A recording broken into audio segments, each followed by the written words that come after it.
দাদা ভাই পার্টি খাওয়া দাও বাড়ি লয়ে যাই গা রোডের মধ্যে আর ভালো লাগতেছে না দাদা ভাই হ্যাঁ হারুন না খেতের কোনো দুই হয়েছে ওরা ধান কাটাত লাগাও না কে আরে আর কইস না কাল তোর বাবুর লগে গপ করছিলাম যে আজ ধান কাটবা তার জ্বর উঠতো সে গপ শুনি আয় কোনো বুদ্ধি শুদ্ধি না এরা খেতে না মানে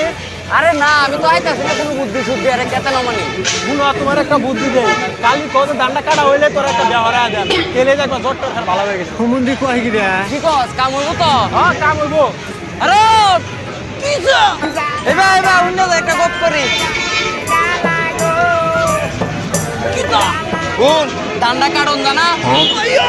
আমি জোরে বাসতাছি না যাইতাছি গা বাক্কালে কাম নাইলে নাই যাইতাছি গা আরে হুন রাগ করিস না ধানটা কাটা হইলে মনে হচ্ছিলাম 2 দিনের ভিত্তে তোরে বেটা করায় দাদা ভাই বাসা কইতাছ হ্যাঁ তাই বড় বাল দিবা আরে না তাই নাকি তো আমি কাছে আনছি না আরে কাছে আমারটাতে কাট আমি একটু বাইতে আই আচ্ছা আচ্ছা দাও ভাই না ভাই যাও গা হ্যাঁ, আরে দেখো গা শরবত বানা তো লেবু দা আচ্ছা লেম্বু আছে তো বড় দাও গা কাট কাট তুমি কালি কে চিন্তা রাখা নানো বেড়া করাইবা এর কথা হুনি করে আদর বায়া হতাছে বাড়িতে লেম্বু দে শরবত খাইতাম কাড়ো কাড়ো গান্ধী বাইতে খেয়ে দই দাদু কুঞ্চাস হ্যাঁ শুনছি তো কাট কাট ধানটা কাট বেড়া হুদাই বাপ বলছিলাম মনের হিসাব মিলে না